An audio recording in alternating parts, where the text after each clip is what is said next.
याद रखना, जो आसानी से मिल जाता है वो हमेशा नहीं रहता, और जो हमेशा रहता है वो आसानी से नहीं मिलता। Hello everyone, welcome back to my YouTube channel the Adventure Coaching Classes. This side Deepak Saini. कैसे हो आप सभी? आई होप आप सभी ठीक होंगे। इसे स्टार्ट करते हैं आज की हमारी क्लास।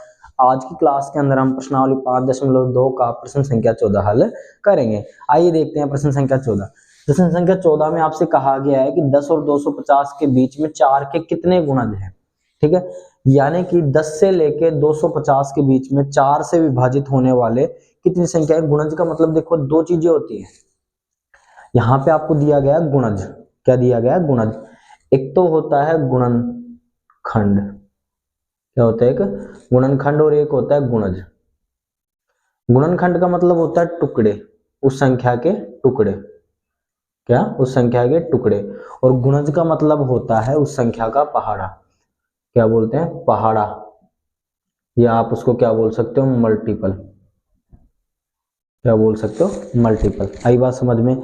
गुणज का मतलब होता है उसका फैक्टर, यानी कि उसका टुकड़ा, क्या बोल सकते हो? फैक्टर, फैक्टर बोल लो या उसका टुकड़ा बोल लो, ठीक है। और गुणज का मतलब होता है उस संख्या का पहाड़ा या उसका मल्टीपल। मल्टीपल का मतलब है, या पहाड़े का मतलब है कि यहाँ पे इस प्रश्न के अंदर मतलब क्या है? इस प्रश्न में मतलब है कि 10 से लेकर 250 के अंदर 4 के गुणज, यानी कि 4 के पहाड़े में आने वाली संख्या। अब 4 के पहाड़े में आएंगे यानी कि 4 से विभाजित होंगी। तो अगर साधारण भाषा में बात की जाए तो 10 से लेकर 250 के बीच में 4 से विभाजित होने वाली कितनी संख्याएं आपके पास है, ये आपको यहाँ पे बताना है। ठीक है, करते हैं भाई सोल्व। ठीक है, अब एक बात बताना कि 10 से अगर मैं स्टार्ट करूं तो 4 से विभाजित होने वाली संख्या 10 के बाद में, 10 तो है नहीं भाई, आपको पता है 4 के पहाड़े में 10 नहीं आता। तो 10 के बाद में पहली वह संख्या कौन सी है जो 4 से विभाजित होगी? तो बोलना 4 के पहाड़े में 10 के बाद कौन सा आता है? 12 आता है। कितना आता है? 12 आता है। 12 के बाद आपका आएगा 16, 16 के बाद 20, ऐसे करते करते करते 250 तो है नहीं, क्योंकि 250 में नहीं जाएगा। क्यों? क्योंकि 4 का भाग केवल उसी संख्या में जाता है जब उस संख्या के अंतिम के 2 अंक 4 से क्या हो? विभाजित हो। तो 250 में अंतिम अंक है 50, 50 4 से विभाजित नहीं होता। तो अंतिम अंक ऐसा कौन सा है जो 4 से विभाजित होने वाला है? 50 से पहले 49 नहीं है, क्या आएगा? 48, और 48 क्या लगा दो? 2। तो अंतिम जो संख्या होगी वो कितनी होगी? 248, जो किससे विभाजित होगी? 4 से। क्लियर भाई सब? आगे चलते हैं। ठीक है, अब मेरे को एक बात बताना, मेरे को यहाँ पे 4 के क्या निकालना है? गुणज निकालना है, यानी कि जो कितनी संख्याएं 4 से विभाजित होंगी, यानी कि n का मान यहाँ पे फाइंड करना है। ठीक है, तो आपको पता है मेरे को किन चीजों की आवश्यकता पड़ेगी? फॉर्मूला वही लगेगा भाई। फॉर्मूला कौन सा है? an is equal to a plus कोष्टक n माइनस 1 मल्टीप्लाई d। ठीक है, यहाँ पे मेरे पास an क्या होता है? अंतिम पद। मिल गया अंतिम पद। a यानी कि प्रथम पद भी निकालना है, और d यानी कि जो इसका सारवंत्र है वो भी मेरे को यहाँ से ज्ञात करना है। और n की वैल्यू जो मेरे को है ज्ञात करनी ही है। ठीक है, जो प्रथम पद है वो कितना हो जाएगा मेरे पास? a की वैल्यू, जो आपका जो यहाँ पे जो पहला नंबर आता है वही आपका क्या होता है? प्रथम पद। और डी का मान कैसे निकालते हो? डी का मान निकालते हो जस्ट अगले पद में से पिछला पद, यानी कि जो सार्व अंतर होता है। और जो सार्व अंतर यहाँ पे है, तो भैया जी आप यहाँ पे 4 का गुणज निकाल रहे। किसका गुणज निकाल रहे? 4 का। तो 4 का पहाड़ा अगर आप बोलते हैं तो जस्ट अगली वाली जो संख्या होती है उसमें 4 का ही अंतर होता है। क्लियर बात? ये तो भाई कॉमन सी बात है जो अपने को पता है। तो यहाँ पे जो सार्व अंतर बनने वाला है वो कितना आएगा? 4। नहीं विश्वास तो आप निकाल लीजिए। 16 में से 12 गए तो उत्तर आएगा 4। ठीक है, और an का मान जो अंतिम पद है वही आपका an का मान होता है। जो लास्ट का जो नंबर है कितना है? 248। क्लियर बात? यहां तक हुआ आपका क्वेश्चन। ठीक है, निकालते हैं n का मान। ठीक है, an की वैल्यू है मेरे पास यहाँ पे कितनी आई? 248 आ गई। ठीक है, a का मान कितना है मेरे पास? 12 इज प्लस कोष्टक में n का मान मेरे को यहाँ पे ज्ञात करना है, और d का मान है मेरे पास यहाँ पे 4। क्लियर भाई? आगे चलते हैं। 248 12 प्लस का इधर आया तो किसका हो गया? माइनस का। तो 248 माइनस में 12, इधर कितने बच गए मेरे पास? n माइनस 1, और मल्टीप्लाई में है मेरे पास यहाँ पे 4। ठीक है, 248 में से 12 गए तो 8 में से 2 गए तो बचे 6, 4 में से 1 गया 3, और 2 का 2। ठीक है, और ये गुणा के 4 का मान कहाँ आएगा? भाग में आ जाएगा दूसरी तरफ। आपको पता है गुणा का मान बराबर के दूसरी तरफ जाता है तो भाग में चला जाता है। मैंने बताया भी था आपको। इधर क्या बच गया? n minus 1। 4 का भाग 236 में दीजिए तो 4 पंजू 20, 5 बार तो गया। ठीक है, 3 बच गया। ठीक है, 4 नाम 36। क्लियर बात? बराबर में n माइनस 1। माइनस का 1 बराबर किधर आएगा तो किसका हो जाएगा, प्लस का। ठीक है, तो इक्वल टू कितना हो जाएगा 59 प्लस का 1 इक्वल टू n। और आपको मैंने कई बार कहा है कि जो n यानी कि किसी पद का जब आप मान निकालते हो तो पद तो आगे रहता है और मान उसका पीछे रहता है, क्लियर बात। तो इसको पद को तो मैं कहाँ रखूंगा, आगे n का मान, और 59 प्लस 160 कहाँ आ जाएगा, इसके पीछे आ जाएगा, यानी कि जो n की वैल्यू आएगी वो कितनी आएगी मेरे को यहाँ पे 60 आएगी। तो आप नीचे क्या लिखेंगे, अतः 10 से 250 के बीच, 10 से 250 के बीच 4 के 60 गुणज होंगे। क्लियर बात। क्या कहा मैंने, 10 से 250 के बीच में 4 के यहाँ पे कितने गुणज होंगे, टोटल 60 गुणज होंगे। क्लियर बात भाई। ठीक है, फटाफट इसका स्क्रीनशॉट लीजिए, फिर करते हैं अगला क्वेश्चन।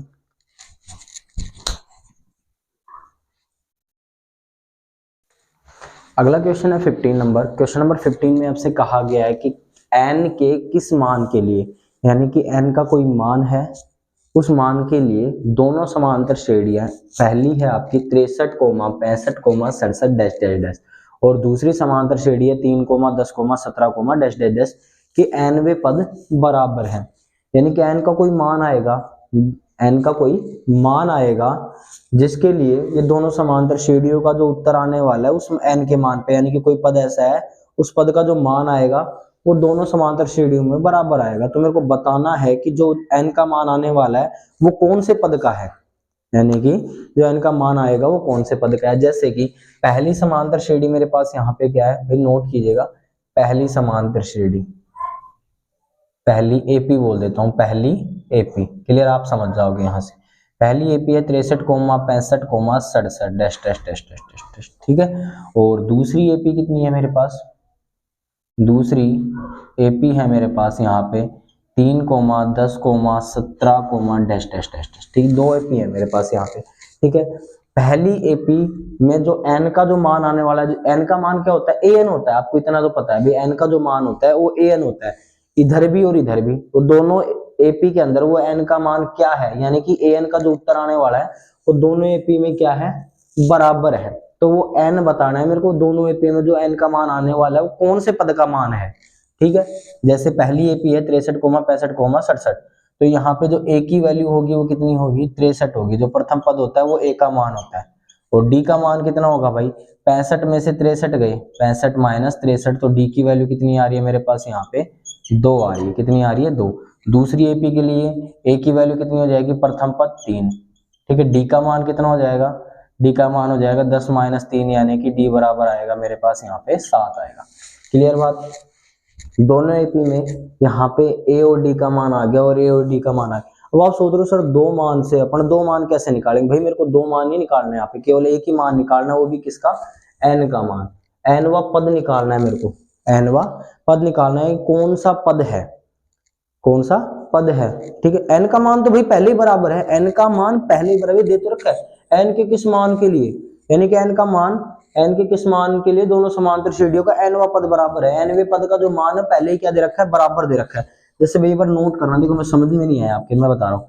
जैसे मेरे को पहले ही बोल रखा है कि यानी कि पहली समांतर श्रेणी, पहली समांतर श्रेणी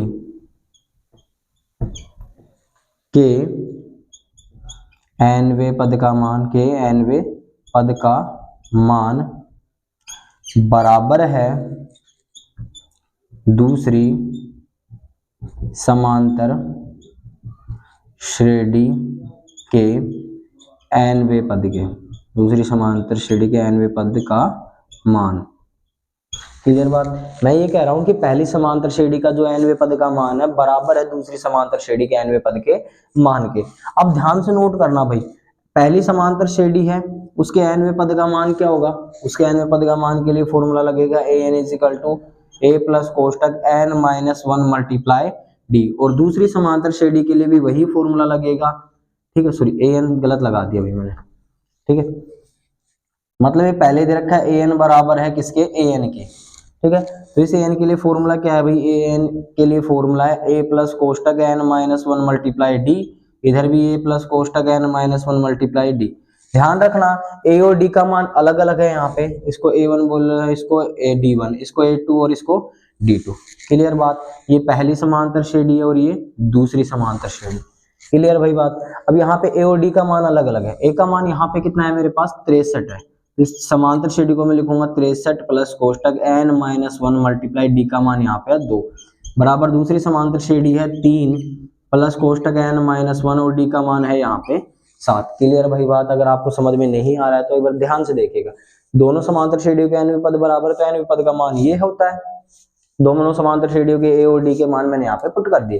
क्लियर, मेरे को वो n की वैल्यू फाइंड करनी है, कुछ भी नहीं करना है यहाँ पे।